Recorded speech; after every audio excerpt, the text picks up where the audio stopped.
नमस्कार, hot topic में आपका स्वागत है। मैं हूं अखिलेश शर्मा। इस वक्त एक बड़ी खबर आई है सुप्रीम कोर्ट से, जहां आदेश जारी कर दिया गया है किसान आंदोलन के बारे में।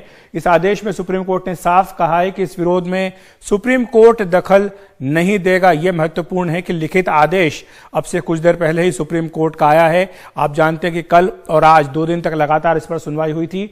उन्होंने कहा कि जब तक ये आंदोलन अहिंसक है तब तक कोई बाधा नहीं है, कोई बाधा नहीं पहुंचाई जाए, इस आंदोलन में इसको जारी रखा देने दिया जाए, यह सुप्रीम कोर्ट ने अपने आदेश में कहा है। उन्होंने कहा कि प्रदर्शन जारी रखने की इजाजत दे देनी चाहिए, यह सुप्रीम कोर्ट के आदेश की ओर से कहा गया है, लेकिन इसमें शांति भंग नहीं होनी चाहिए, यह इसमें स्पष्ट तौर पर कहा गया है। हमारे सहयोगी आशीष भार्गव हमारे साथ जुड़ गए। आशीष, 2 दिन तक लगातार सुनवाई हुई थी, जिसके बाद अभी आदेश, लिखित आदेश आया है। हालांकि हम ये भी जानते हैं आशीष की सुप्रीम कोर्ट की जो है वैकेशन हो गई है, छुट्टियां हो गई हैं, तो इससे सुनवाई पर क्या फर्क पड़ेगा, पहला सवाल। और दूसरा सवाल ये कि जो बात आज कोर्ट की ओर से कही गई थी कि जब तक किसानों के साथ बातचीत चल रही है तब तक तीनों कानूनों को केंद्र सरकार होल्ड पर रख ले, उस बारे में भी कुछ आगे सुनने को मिला है क्या? जी देखिए, कोर्ट में अभी केंद्र सरकार की तरफ से, मैं पहले सवाल का जवाब देता हूं अखिलेश। देखिए, कोर्ट की छुट्टी हो गई है, लेकिन कोर्ट ने साफ कहा कि वो वैकेशन में भी बैठने को तैयार है। Chief justice S A Bobde ने कहा कि वो खुद नहीं बैठ सकते क्योंकि उनकी कोई कमिटमेंट है नॉर्थ ईस्ट में जाके उनको एक फंक्शन में हिस्सा लेना जो 40 साल के बाद आयोजित हो रहा है नॉर्थ ईस्ट में। लेकिन एक दूसरी बेंच बनाई जा सकती है अगर पक्षकार चाहें तो। लिहाजा किसान जो संगठन है उनको नोटिस जारी किया और कहा है कि आप अगर चाहें, पक्षकार चाहें तो इसकी सुनवाई वैकेशन बेंच कर सकती है। लिबर्टी दी है सुप्रीम कोर्ट ने, यानी उसने ये कहा है सुप्रीम कोर्ट ने कि उसके दरवाजे इस केस के लिए हमेशा किसानों के लिए और सब पक्षकारों के लिए खुले हुए हैं, छुट्टियों में भी खुले हुए हैं, पहली चीज। दूसरे सवाल का जवाब ये है कि सुप्रीम कोर्ट ने एक प्रस्ताव रखा है कि ताकि किसानों को ये भरोसा हो कि जब बातचीत होगी, जब स्वतंत्र और निष्पक्ष कमेटी सुप्रीम कोर्ट बनाएगा, बातचीत आगे बढ़ेगी, तो इसमें वक्त लग सकता है। तो ऐसे में ये कानून लागू ना हो, इसलिए सुप्रीम कोर्ट ने केंद्र सरकार से पूछा है कि क्या वो ऐसा भरोसा दिला सकता है कि ये कानून लागू नहीं करेंगे जब तक वार्ता आगे ना बढ़े। लिहाजा उस पर अभी अटॉर्नी जनरल के वेणुगोपाल ने वक्त मांगा था कि निर्देश लेकर वो बताएंगे, लेकिन अगली सुनवाई में ये बताएंगे। तो फिलहाल उस पर आगे कोई बातचीत नहीं है। लेकिन सुप्रीम कोर्ट ने जिस तरीके से अपना जो फैसला उसका अपलोड हुआ है वो काफी अहम है। जब सुप्रीम कोर्ट कह रहा है कि उसके विचार से वो अभी ये जो धरना प्रदर्शन है इसको जारी रखने दिया जाए और बिना किसी बाधा के धरना चले, इसमें कोई सी भी प्रदर्शनकारी या पुलिस के द्वारा हिंसा न की जाए, शांति भंग न की जाए, एक बड़ी बात है। और कहा है कि हम प्रदर्शन में बिल्कुल भी दखल नहीं देंगे, ये एक मौलिक अधिकार है विरोध प्रदर्शन करना और सुप्रीम कोर्ट इसको मान्यता देता है।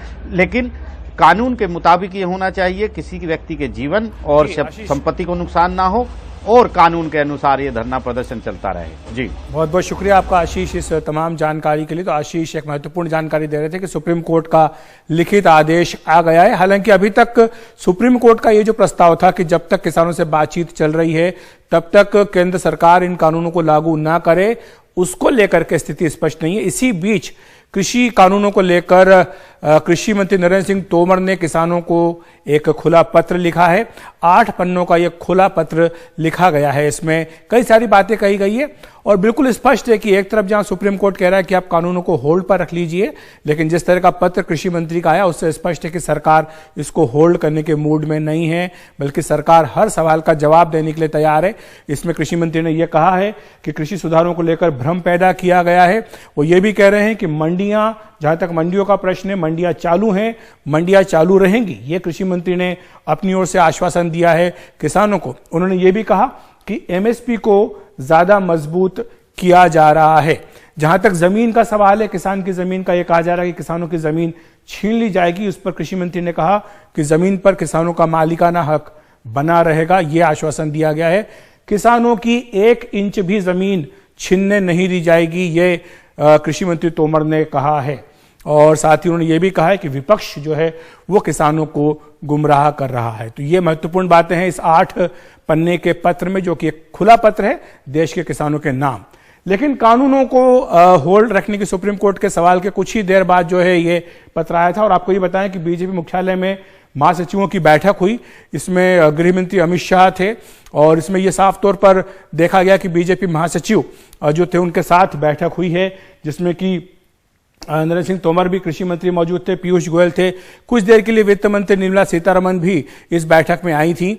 और यह कहा गया है कि जो जन जागरण अभियान चल रहा है बीजेपी का कृषि कानूनों को लेकर, उसकी समीक्षा की गई है। यह फैसला किया गया है कि आने वाले दिनों में इसे ज्यादा तेज किया जाए ताकि किसानों के मन में जो भी शंकाएं हैं उन्हें दूर किया जा सके। इसके लिए पूरा देश भर में जो बीजेपी का संगठन है, जो बीजेपी के तमाम कार्यकर्ता हैं, वो इस काम में लगेंगे। और आपको ये भी बताएं कि इसी अभियान का एक हिस्सा है कल महत्वपूर्ण, जब प्रधानमंत्री नरेंद्र मोदी मध्य प्रदेश के किसानों को संबोधित करने जा रहे हैं वीडियो कॉन्फ्रेंस के जरिए।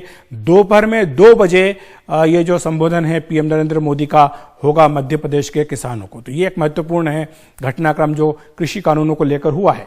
अब हम दूसरी बड़ी खबर पे चलते हैं। आज हॉट टॉपिक में दूसरी बड़ी खबर है तृणमूल कांग्रेस में जिस तरह की भगदड़ मची हुई है। आप जानते हैं कि गृह मंत्री अमित शाह शनिवार को पश्चिम बंगाल के दौरे पर जा रहे हैं और उनके दौरे पर जाने से पहले टीएमसी में यह भगदड़ बिल्कुल स्पष्ट दिखाई दे रही है।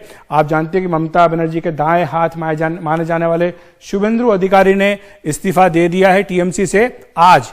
और आसनसोल के जो मेयर हैं और विधायक जितेंद्र तिवारी, उन्होंने भी टीएमसी छोड़ दी है। हालांकि विधायक पद से उन्होंने इस्तीफा नहीं दिया है। मालदा के 5 टीएमसी नेताओं ने भी इस्तीफा दे दिया है। और आपको ये बताएं कि वर्धमान पूर्व के जो सांसद हैं सुनील मंडल, उन्हीं के घर पर शुभेंदु की मुलाकात हुई थी जितेंद्र तिवारी से और माना जा रहा है कि सुनील मंडल भी इस्तीफा दे सकते हैं। इस बीच बीजेपी ने अपना मिशन बंगाल को और ज्यादा तेज कर दिया है। इसमें जो खबर मिली है वो ये है कि 7 बड़े नेताओं को जिम्मेदारी दी गई है बंगाल में। राज्य में आप जानते हैं कि 42 लोकसभा की सीटें हैं। हर नेता के जिम्मे इसमें 7 लोकसभा की सीटें उनके जिम्मे दे दी गई है। इनके नाम आपको बता देते हैं। गजेंद्र सिंह शेखावत हैं, अर्जुन मुंडा, मनसुख मंडाविया, ये सारे केंद्रीय मंत्री हैं। इसके अलावा संजीव बालियान केंद्रीय मंत्री, प्रहलाद पटेल, केशव प्रसाद मौर्य जो कि उत्तर प्रदेश के उप मुख्यमंत्री हैं और साथ ही नरोत्तम मिश्र जो कि मध्य प्रदेश के गृह मंत्री हैं। इनसे कहा गया है कि चुनाव तक हर महीने आपको 10 से 15 दिनों तक इन तमाम सीटों पर रहना है, वहां का दौरा करना है, वहां के कार्यकर्ताओं से मिलना है, वहां के संगठन का काम संभालना है और केंद्रीय नेताओं के साथ संपर्क और समन्वय बना करके रखना है। तो यह जिम्मेदारी इन 7 नेताओं को दी गई है।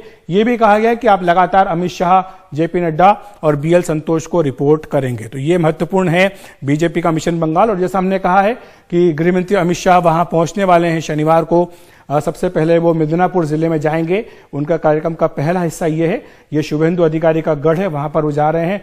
रामकृष्ण मिशन और सिद्धेश्वरी काली मंदिर का वो दौरा करने वाले हैं। उसके बाद किसान के घर पर लंच करेंगे, क्योंकि ये पूरा जो दौरा है इसका फोकस किसान बिल भी है, किसान कानून भी है। और मिदनापुर में इसके बाद किसान सम्मेलन का आयोजन किया जाएगा, जिसमें एक रैली बड़ी होगी, जिसमें शुभेंदु भी अमित शाह के साथ आ सकते हैं, बीजेपी में शामिल हो सकते हैं। अगले दिन अमित शाह बोलपुर में जाएंगे, वहां पर भी उनके महत्वपूर्ण कार्यक्रम हैं। वहां पर विश्व भारती विश्वविद्यालय का वो दौरा करने जा रहे हैं। उसके बाद वहां पर उनका एक रोड शो और बाद में एक प्रेस कॉन्फ्रेंस भी होगी। ये भी कहा गया है कि संगठन की बैठक में भी वो हिस्सा लेंगे। और जो हमने खबर दी है कि 7 नेताओं को लोकसभा सीटों की जिम्मेदारी दी गई है, उनके साथ भी अमित शाह की बातचीत होगी।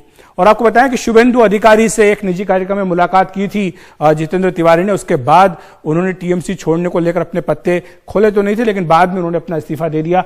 आइए सुन लेते हैं क्या कहा उन्होंने। हाँ, गए थे। वो हमारे पार्टी के सांसद हैं, उनकी माता का देहांत हुआ है, स्वाभाविक है, इसलिए हम लोग मिलने के लिए उनके घर गए थे। तो किसी तरह कोई जो नहीं हुआ? नहीं, कोई वैसा कुछ नहीं हुआ है। पर देखा कि शुभेंदु अधिकारी भी हमारे पार्टी के नेता है, सीनियर नेता है, वो भी आए हुए थे, मुलाकात हुई, बस और से।